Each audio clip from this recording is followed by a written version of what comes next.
सुप्रभात बच्चों। आज हम लोग कक्षा 10वीं के पाठ में रस पढ़ने जा रहे हैं। सुप्रभात बच्चों, आज हम लोग कक्षा 10 का एक पाठ, यूं तो रस शब्द का प्रयोग ज्यादातर आपने समाज में फलों के जूस के लिए सुना होगा, लेकिन हिंदी साहित्य में रस शब्द का अलग अर्थ है। चलिए पढ़ते हैं। रस। हिंदी साहित्य में रस शब्द का शाब्दिक अर्थ है आनंद। यदि किसी काव्य या साहित्य को पढ़ते समय, सुनते समय या देखते समय जिस आनंद की भावना उत्पन्न होती है उसे ही रस कहा जाता है। रस काव्य की आत्मा होती है। रस के बिना कोई भी रचना उसी तरह से होती है जैसे बिना आत्मा का शरीर। जिस तरह से बिना आत्मा के शरीर निरर्थक है, ठीक उसी तरह से साहित्य में बिना रस की कविता या कोई भी रचना व्यर्थ है। रस के 4 अंग माने जाते हैं: स्थायी भाव, विभाव, अनुभाव, संचारी भाव या व्यभिचारी भाव। चलिए इनके बारे में जानते हैं। रस के 4 अंग हैं जो मैंने अभी आपको बताए। इसमें रस के 4 अंगों में सबसे पहला है स्थायी भाव। स्थायी भाव शब्द का मतलब ही है ऐसा भाव जो परमानेंट हो, जो हमेशा रहता हो। इसे मुख्य भाव भी कहते हैं। विभाव दूसरा विभाव है। स्थायी भाव को उत्पन्न करने का जो कारण होता है उसे हम विभाव कहते हैं। इसके 2 भेद हैं, आलंबन विभाव और उद्दीपन विभाव। तीसरा है अनुभाव, अर्थात बाहरी प्रतिक्रिया। रस के उत्पन्न होने पर जो बाहरी प्रतिक्रिया होती है, अंदरूनी प्रतिक्रिया होती है, उसे हम अनुभाव कहते हैं। चौथा संचारी भाव। इसमें जो भाव आते हैं वह क्षण भर के लिए आते हैं और चले जाते हैं, इसी कारण इसका नाम संचारी भाव है। संचार शब्द का मतलब ही है जो घूमता रहता है, भाव आता जाता भाव रहता है, उसे संचारी भाव कहा जाता है। अब चलिए विस्तार से देखते हैं स्थायी भाव क्या होता है। स्थायी भाव कविता का मूल भाव होता है। जो भाव जन्म से लेकर हमारे साथ मृत्यु पर्यंत रहता है, जब तक जीवन रहता है तब तक रहता है, तो उसे स्थायी भाव कहते हैं। स्थायी भावों की संख्या 9 है और यह अनुकूल परिस्थिति आने पर हमारे मन में पैदा होते हैं, जैसे रति, रौद्र, उत्साह, घृणा, निर्वेद, हास, भय इत्यादि। कुछ आचार्य रसों की संख्या 11 भी मानते हैं और उन्होंने 2 अन्य रसों का भी वर्णन किया है जिसमें वात्सल्य रस और भक्ति रस आते हैं। चलिए हम रस और स्थायी भाव को 2 भागों में विभक्त करके समझते हैं। एक तरफ रस है, दूसरी तरफ उसका स्थायी भाव है। श्रृंगार रस है और श्रृंगार रस का स्थायी भाव रति होता है, अर्थात प्रेम होता है, लेकिन यही शब्द आपको लिखना है। दूसरा विभत्स रस, इसका स्थायी भाव घृणा है। तीसरा हास्य रस, इसका स्थायी भाव हास है। चौथा अद्भुत रस, उसका स्थायी भाव विस्मय है। 5वां करुण रस, जिसका स्थायी भाव शोक है। 6वां शांत रस, जिसका स्थायी भाव निर्वेद है। 7वां रौद्र रस, जिसका स्थायी भाव क्रोध है। 8वां वीर रस, इसका स्थायी भाव उत्साह है। 9वां भयानक रस, इसका स्थायी भाव भय है। रसों के अंग में अब दूसरा अंग पढ़ते हैं। विभाव है दूसरा अंग। इसको आप इस तरह समझ सकते हैं कि यदि किसी भी रस के उत्पन्न होने का कारण आपको पता है तो उसे विभाव कहा जाता है। स्थायी भाव जागृत करने के कारण को विभाव कहते हैं, अर्थात जिस कारण से वह रस उत्पन्न हुआ है उसे विभाव कहा जाता है। इसके 2 भेद होते हैं, एक आलंबन विभाव और दूसरा उद्दीपन विभाव। विभाव का पहला भाग आलंबन विभाव।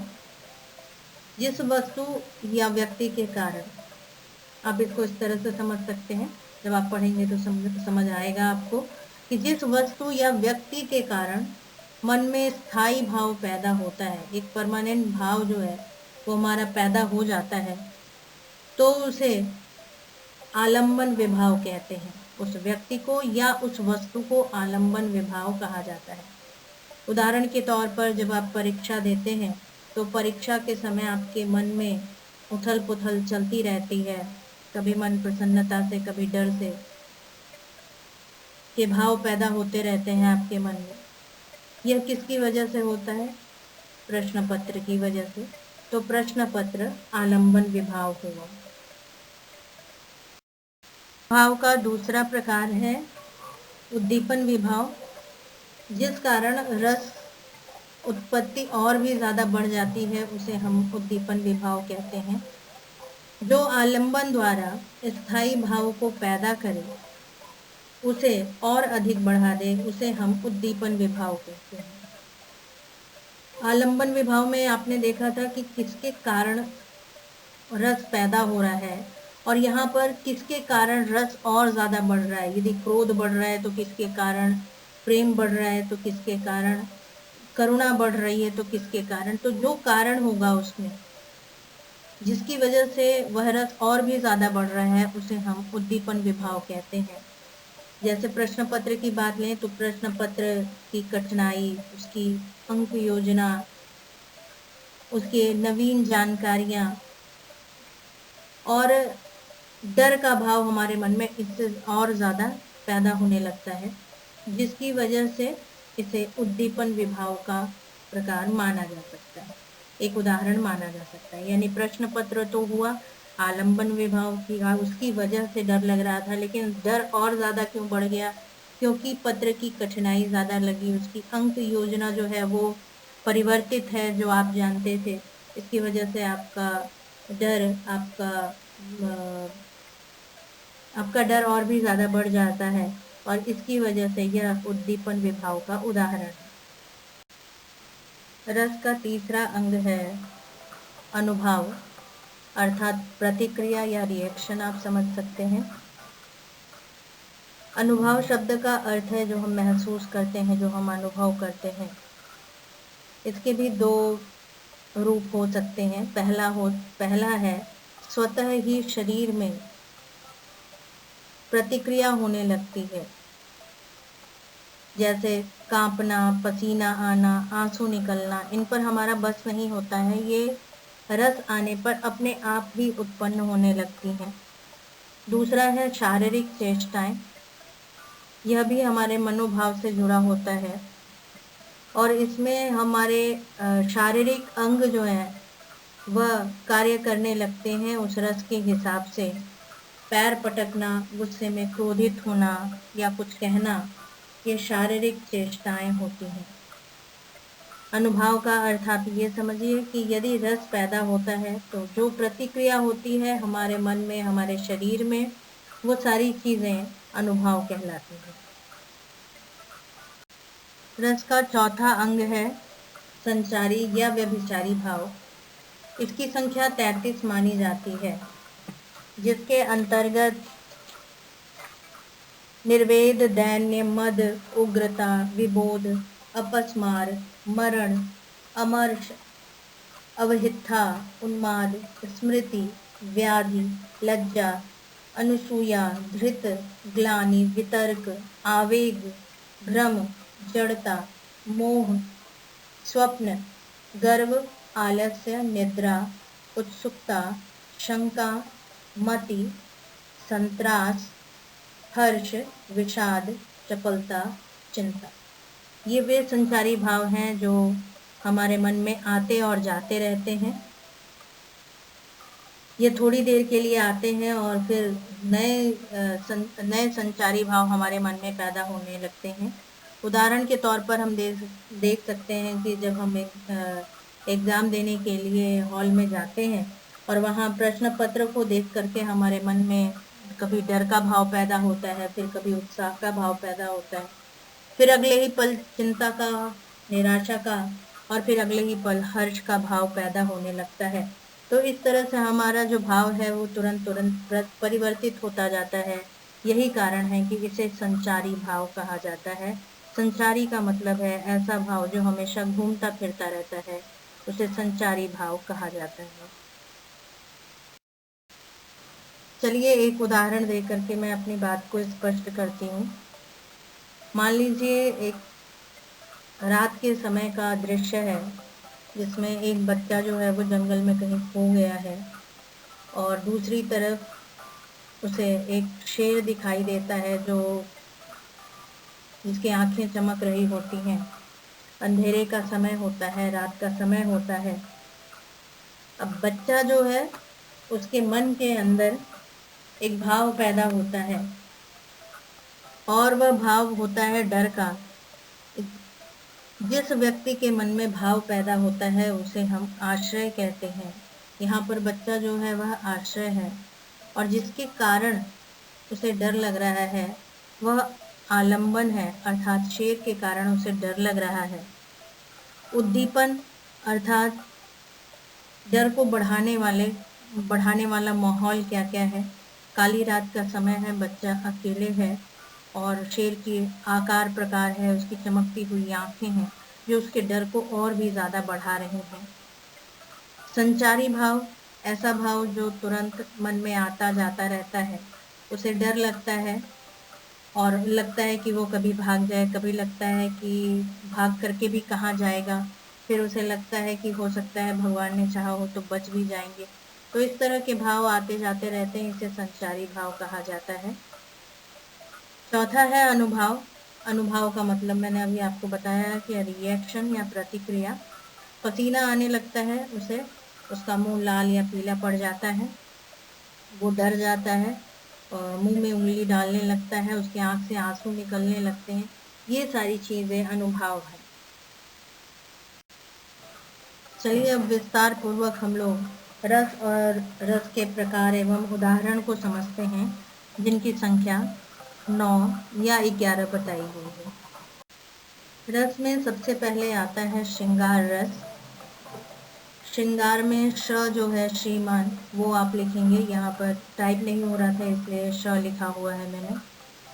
श्रृंगार रस में विभाव यानी कारण, अनुभाव मतलब रिएक्शन, संचारी भाव मतलब आते जाते जो भाव है के सहयोग से रति नामक स्थायी भाव पैदा होता है, उसे हम श्रृंगार कहते हैं। जैसे हमारे हरिहारी की लकड़ी, मन क्रम वचन नंद नंदन उर, यह दृढ़ कर पकड़ी, जागत सोवत स्वप्न दिवस निसी, कान्ह कान्ह जकरी, सुनत जोग लागत है ऐसो, ज्यों करवी ककरी। इसमें स्थायी भाव रति है, क्योंकि श्रृंगार रस का स्थायी भाव रति होता है। आश्रय यानी किसके मन में पैदा हो रहा है भाव, गोपियों के मन में पैदा भाव हो रहा है, इसलिए ये आश्रय है। किसके लिए हो रहा है पैदा यह भाव, कृष्ण के प्रति हो रहा है, इसलिए कृष्ण आलंबन विभाव है। उद्दीपन विभाव जो उनके दुख और तकलीफ को या उनके प्रेम को बढ़ा दे रहा है, वह कौन सी चीजें हैं, योग की शिक्षा है, उद्धव की बातें हैं, कृष्ण की स्मृतियां हैं। अनुभाव अर्थात प्रतिक्रिया हो क्या हो रही है, वे कड़वे शब्दों का प्रयोग कर रही हैं, कटाक्ष बोल रही हैं उद्धव को और भ्रमर के माध्यम से अपनी बात को कह रही हैं। उनके आंसू निकल रहे हैं और वे अपनी बातों को कहती जा रही हैं। संचारी भाव इसके अंतर्गत मन में कभी लज्जा का भाव, कभी जड़ता का भाव, कभी चिंता और कभी हर्ष का भाव दिखाई देता है। श्रृंगार रस के अंतर्गत इसके दो प्रकार होते हैं, एक संयोग श्रृंगार और दूसरा वियोग श्रृंगार। संयोग श्रृंगार के अंतर्गत नायक नायिका के परस्पर मिलन का वर्णन होता है। वियोग श्रृंगार के अंतर्गत नायक और नायिका के अलग रहने का, उनकी व्यथा और कष्ट का वर्णन होता है। आप कोई भी इसमें से उदाहरण लिख सकते हैं, संयोग श्रृंगार का या वियोग श्रृंगार का। श्रृंगार रस को रसराज की संज्ञा दी गई है। दूसरा रस है हास्य रस, जहाँ किसी व्यक्ति के हाव भाव, वेशभूषा उसकी चेष्टाएं, वाणी आदि को सुनकर या किसी विलक्षण स्थिति को देखकर हंसी आ जाती है, तो वहां पर हास्य रस की उत्पत्ति होती है। जैसे हाथी जैसी देह है, गैंडे जैसी खाल, तरबूजे सी खोपड़ी, खरबूजे से गाल। इसमें आशय जिसके मन में भाव पैदा हो रहा है वह पाठक या श्रोता हो सकता है। स्थायी भाव हास है इसका। आलंबन विभाव प्रतीकों के प्रति आलंबन विभाव है। उद्दीपन विभाव अनोखी आकृति जो बताई जा रही है इसमें। अनुभाव मुस्कुराहट या हंसी। स्थायी भाव हर्ष या चपलता। तीसरा रस रौद्र रस है। जब क्रोध का भाव दूसरों के प्रति शत्रु या विरोधी के स्वभाव के कारण होता है तो उसे रौद्र रस कहते हैं। राम लक्ष्मण परशुराम संवाद का एक अंश इसका उदाहरण हो सकता है। रे नृप बालक काल बस, बोलत तो ही न संहार, धनु ही सम त्रिपुरारि धनु, विदित सकल संसार। इसमें परशुराम जी लक्ष्मण पर गुस्सा हो रहे हैं, क्रोधित हो रहे हैं और उन्हें कह रहे हैं कि तुम इस धनुष की तुलना, शिव धनुष की तुलना सामान्य धनुष से कैसे कर सकते हो। यह तो सबको पता है कि शिव धनुष की क्या अहमियत है, उसका क्या महत्व है। इसमें स्थायी भाव क्रोध है और आश्रय परशुराम है। आलंबन विभाव लक्ष्मण के उत्तर है, जिसकी वजह से उन्हें क्रोध उत्पन्न होता है। धनुष का टूटना है। उद्दीपन विभाव लक्ष्मण द्वारा गर्वपूर्ण बातें कहना और स्वयं को प्रवीण राजकुमार बताना। अनुभाव अर्थात प्रतिक्रिया क्या होती है। हाथ में वे फरसा उठा लेते हैं और तेज आवाज में बातें करने लगते हैं। उनकी आंखों का रंग लाल हो जाता है। तो संचारी भाव, इसके अंतर्गत उन्हें गर्व, जड़ता की स्थिति दिखाई देती है। चौथा वीर रस। जब हम शत्रु पर हमला करते हैं उसे मारने के लिए या बुराई का नाश करने के लिए, जब उत्साह का भाव हमारे मन में पैदा होता है तो उसे वीर रस कहते हैं। उदाहरण के तौर पर चमक उठी सन 57 में वह तलवार पुरानी थी, बुंदेले हर बोलो के मुंह हमने सुनी कहानी थी, खूब लड़ी मर्दानी वह तो झांसी वाली रानी थी। इसमें स्थायी भाव उत्साह है।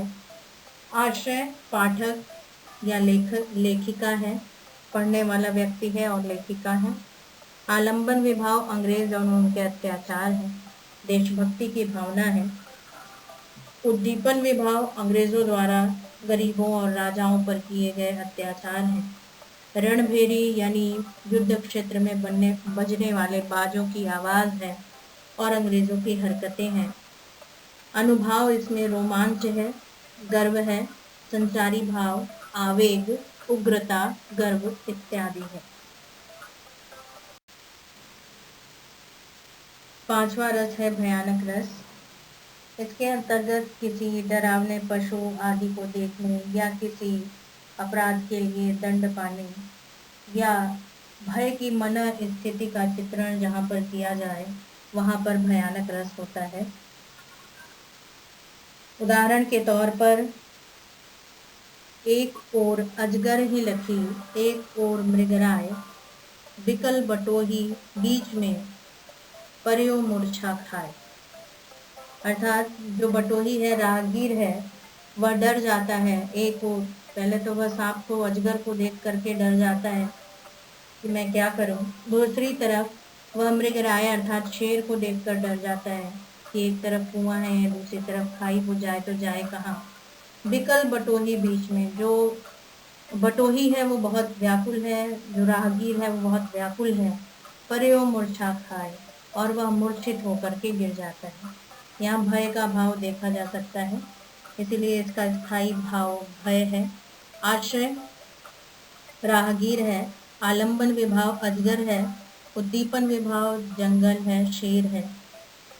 अनुभाव के अंतर्गत जो प्रतिक्रिया हो रही है वह कांपना हो सकती है, रोना हो सकती है, आंसू हो सकते हैं, मूर्छित होना हो सकता है इत्यादि।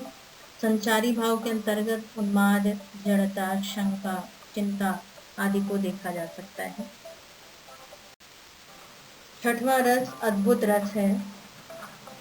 किसी अलौकिक वस्तु या अद्भुत वस्तु को देखने सुनने से जब आश्चर्य का भाव पैदा होता है तो उसे अद्भुत रस कहते हैं। जैसे एक रचना की पंक्ति है, आगे नदियां पड़ी अपार, घोड़ा कैसे जाए पार, राणा ने सोचा इस पार, तब तक घोड़ा था उस पार। इसमें आश्चर्य का भाव दिखाई दे रहा है, इसलिए इसका स्थायी भाव विस्मय है। आश्चर्य कविता सुनने वाला या पढ़ने वाला व्यक्ति या कवि हो सकता है। आलंबन विभाव किसकी वजह से हो रहा है अद्भुत रस पैदा, राणा प्रताप की वीरता के कारण ये रस पैदा हो रहा है। उद्दीपन विभाव, घोड़ा चेतक द्वारा हवा में उड़ना, उसकी तीव्र गति का होना इस भाव को और भी ज्यादा बढ़ा रहा है कि एक घोड़ा नदी को कैसे पार कर सकता है, कितनी अच्छी उसको कितना अच्छा उसको प्रशिक्षण दिया गया होगा। अनुभव के अंतर्गत रोमांच होता है और हर्ष और गर्व का विषय होता है। संचारी भाव के अंतर्गत गर्व और हर्ष आएगा। करुण रस यह सातवां रस है। इसके अंतर्गत प्रिय वस्तु या व्यक्ति की हानि होने पर यह रस पैदा होता है, इसे करुण रस कहा जाता है। इसमें दया की संभावना दिखती है। कविता देखते हैं, बुझी पड़ी थी चिता वहां पर, छाती धधक उठी मेरी, हाय फूल सी कोमल बच्ची, हुई राख की मेरी। इसमें आप देख सकते हैं कि स्थायी भाव शोक है, दुख का प्रसंग है। आश्रय माँ हो सकती है, सामान्य जन हो सकते हैं। आलंबन विभाव किसके कारण हो रहा है, अंग्रेजों के अत्याचार के कारण हो रहा है। उद्दीपन विभाव बच्चे के मरने के बाद उसकी राख को देखने से और भी दुख बढ़ जा रहा है। अनुभव यानी प्रतिक्रिया क्या हो रही है, आंसू निकलना, चिल्लाना, जमीन पर लौटना और मूर्छित होना।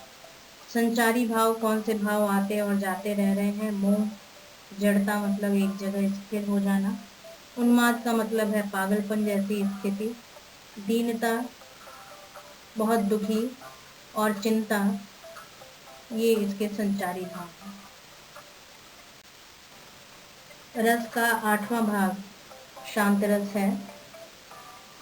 जहाँ संसार के प्रति उदासीनता का ज्ञान तथा वैराग्य का भाव उत्पन्न होता है, वहाँ शांत रस देखने को मिलता है।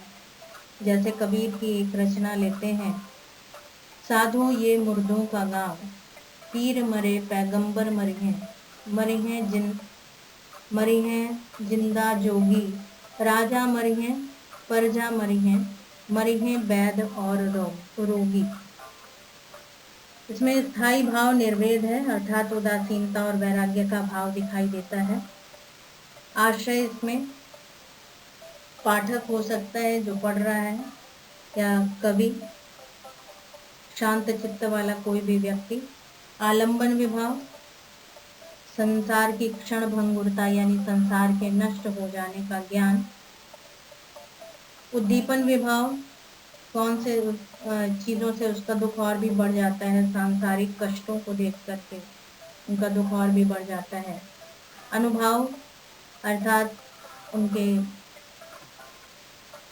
शरीर में क्या प्रतिक्रिया हो रही है, पश्चाताप हो रहे हैं, आंसू निकल रहे हैं, ये अनुभव है। संचारी भाव के अंतर्गत स्मरण और चपलता, मोह दिखाई दे रहा है। नौवां रस है विभत्स रस। जहाँ घोर अरुचिकर दृश्य का वर्णन हो वहां पर विभत्स रस होता है। उदाहरण के तौर पर एक जंगल का दृश्य दिखाई दे रहा है और उसके ऊपर एक कविता लिखी गई है, सिर पर बैठ्यो काग, दो आंख निकारत, खींचत जिभि सियार अतहि आनंद उधारत।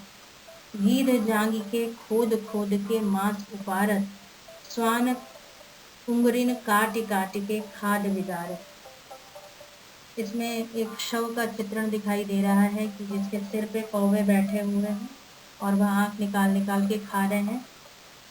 जो सियार है वह अपने जीभ से मांस को खींच रहा है, रक्त को पी रहा है और उसके मन में बहुत ज्यादा प्रसन्नता है।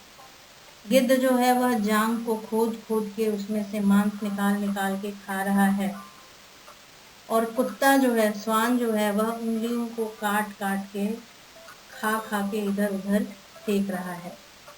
इसमें स्थायी भाव जुगुप्सा है अर्थात घृणा का भाव है। आश्रय पाठक या श्रोता है। आलंबन विभाव घृणित वस्तु या व्यक्ति। उद्दीपन विभाव के अंतर्गत दुर्गंध, रक्त या मांस को खींचना इत्यादि। अनुभाव यानी प्रतिक्रिया क्या है, नाक भौं सिकोड़ना, आंखें बंद करना इत्यादि। संचारी भाव ग्लानि और जड़ता। कुछ विद्वान दो अन्य रस भी मानते हैं 9 रसों के अलावा और उनकी संख्या 11 बताइए, जिसमें 2 रस हैं वात्सल्य रस और भक्ति रस। वात्सल्य रस जिसे 10वां रस कह सकते हैं। वात्सल्य रस के अंतर्गत किसी छोटे शिशु या संतान के प्रति स्नेह होने पर उसे वात्सल्य रस की उत्पत्ति होती है, वात्सल्य रस पैदा होता है। उदाहरण के तौर पर नागार्जुन की एक रचना है जिसकी पंक्तियां हैं यह। तुम्हारी यह दंतुरित मुस्कान मृतक बेबी डाल देगी जान। यहाँ पर स्थायी भाव वात्सल्य है। आश्रय पाठक, कवि या श्रोता है। आलंबन विभाव किसकी वजह से वात्सल्य रस पैदा हो रहा है, संतान या शिशु की वजह से। उद्दीपन विभाव किसकी वजह से वह प्रेम और बढ़ रहा है, बाल चेष्टाएं, जो बालक की चेष्टाएं हैं, वो जो काम कर रहा है उसकी वजह से। अनुभाव अर्थात प्रतिक्रिया क्या हो रही है, बच्चे को गोद लेना, दुलारना। संचारी भाव मन में कौन से भाव आ जा रहे हैं, मोह का, हर्ष का, गर्व का भाव आता जाता रह रहा है। 11वां रस भक्ति रस को माना जा सकता है। यहाँ पर एक रचना, मीराबाई की एक रचना को मैं बता रही हूँ। भक्ति रस वहाँ होता है जहाँ पर ईश्वर को ही सर्वस्व मान लिया जाता है और उनकी भक्ति में ही मन लगाए रखते हैं, वहाँ भक्ति रस देखने को मिलता है। मीराबाई की रचना। हरि तुम हरो जन की भीड़, द्रौपदी की लाज राखी तुम बढ़ायो चीर। भक्त कारण रूप नरसिंह धर्यो आप शरीर, हिरण कश्यप मार दीनी धर्यो नाहिन धीर। इसमें ईश्वर के अधिकार, उनकी शक्ति का गुणगान किया जा रहा है कि आपने किस तरह अन्य लोगों की रक्षा की है, ठीक उसी तरह से हमारी रक्षा भी कीजिए। इसमें स्थायी भाव भागवत रस दिखती है। आशय इसमें किसके मन में भाव पैदा हो रहा है, मीराबाई के मन में या पाठक के मन में। आलंबन विभाव कृष्ण है या कोई और देवता भी हो सकते हैं। उद्दीपन विभाव किसकी वजह से ये और बढ़ रहा है, भक्ति कृपा निधान का रूप देख करके ये और बढ़ रहा है और ईश्वरीय शक्ति का के बारे में सुनकर, श्रवण करके यह भक्ति रस और भी बढ़ रहा है। अनुभाव यानी प्रतिक्रिया क्या हो रही है, अश्रु और रोमांच। संचारी भाव के अंतर्गत दैन्य और विषाद दिखाई दे रहा है। धन्यवाद। आशा है यह पाठ आपको समझ में आया होगा। नहीं समझ में आया तो मुझसे प्रश्न पूछ सकते हैं।